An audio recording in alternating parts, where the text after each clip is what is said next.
ಬಾಂಧವರೇ, ಇವತ್ತು ನಾವು ಮಾಗನಿ ಯಾವ ರೀತಿ ಸವಿಬೇಕು ಅಥವಾ ಪ್ರೂನಿಂಗ್ ಮಾಡಬೇಕು, ದಪ್ಪವಾಗಿ ಇರಲಕ್ಕ ಸೈಡ್ ಇರೋ ಪಲ್ಯಗಳನ್ನೆಲ್ಲನೂ ತೆಗಿಬೇಕು.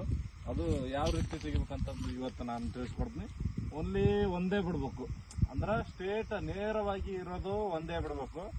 ಇದೆಲ್ಲ ಸೈಡ್ ಬರೋ ಬ್ರಾಂಚಸ್ಗಳನ್ನು ಯಾವ ಕ್ಲೀನ್ ಆಗಿ ಯಾವುದೇ ಗಾಯ ಆಗಲಾರಂಗೆ ಕಟ್ ಮಾಡಬೇಕು. ಅಂದಾಗ ಮಾತ್ರ ಇದು ಆ್ಯಕ್ಚುಲಿ ಹೇಳ್ಬೇಕಂದ್ರೆ ಎಲ್ಲ ಕಡೆಗೆ ಹೆಸರು ಚಿನ್ನ ಅಂತಾರೆ. ಇದು ಚಿನ್ನನೇ. ಯಾಕಂಬಡ್ದು ಒಂದು 10 ವರ್ಷ 12 ವರ್ಷ ಆದ್ಮೇಲೆ ನಮ್ಮ ಇಂಡಿಯಾದಾಗ ಚೆನ್ನಾಗಿ ಬೆಲೆ ಬಾಳತ್ತಂತ ಹೇಳ್ತಾರೆ. ಇದು ಆ್ಯಕ್ಚುಲಿ ನಮ್ಮ ದೇಶದ ಅಲ್ಲ ಮರ, ಆ್ಯಕ್ಚುಲಿ ಆಫ್ರಿಕಾದಂದು ಮರ. ಇಲ್ಲಿ ನಮ್ಮ ದೇಶದಾಗ ಇದು ಅತಿ ಹೆಚ್ಚು ಪೀಠೋಪಕರಣಗಳು ಅಥವಾ ಅಡುಗು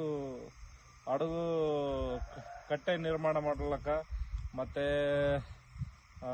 ಅನೇಕ ದೊಡ್ಡ ದೊಡ್ಡ ಮನೆಯಲ್ಲಿ ಡೋರ್ಗಳು ಬಾಗಿಲುಗಳು ರೆಡಿ ಮಾಡ್ಲಕ್ಕ ಈ ಮರದ ತುಂಡನ್ನು ಬಳಕೆ ಮಾಡ್ತಾರೆ. ಈ ಮರವನ್ನು ಹೇಗೆ ಪ್ರೂನ್ ಮಾಡ್ಬೇಕಂತ ತಿಳಿಸ್ಕೊಡ್ತೀನಿ. ಈ ಥರ ಚೂಪಾದ ಒಂದು ಇದಕ್ಕೇನಂತಾರೆ ನೀವು ಕುಡುಗೋಲು ಅಥವಾ ಒಂದು ಚಾಕು ಥರ ಟೈಪ್ ರೆಡಿ ಮಾಡ್ಕೊಂಡು ನಾವೇನು ಮಾಡ್ಬೇಕಪ್ಪ ಅಂತಂದ್ರೆ, ಈಗ ಲೆಫ್ಟ್ ಸೈಡ್ ಮರ ಬಂದಿದೆ ನೋಡಿ ಮರ ಅಲ್ಲಿ ನೋಡಿ 3 ಬ್ರಾಂಚಸ್ ಬಂದಿವೆ.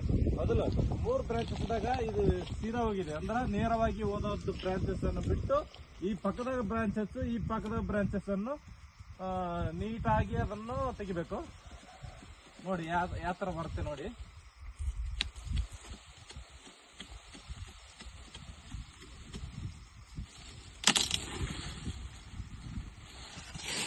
ಈ ಥರ ಬಂತು.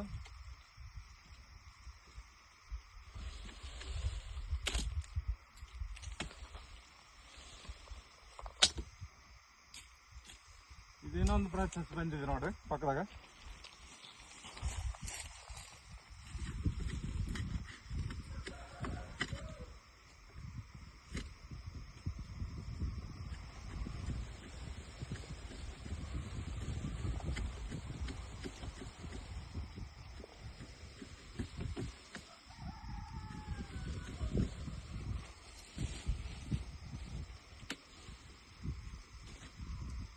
ಪೂರ್ತಿ ಗಟ್ಟಿ ಇರುತ್ತೆ ಬ್ರಾಂಚ್ ಇದು.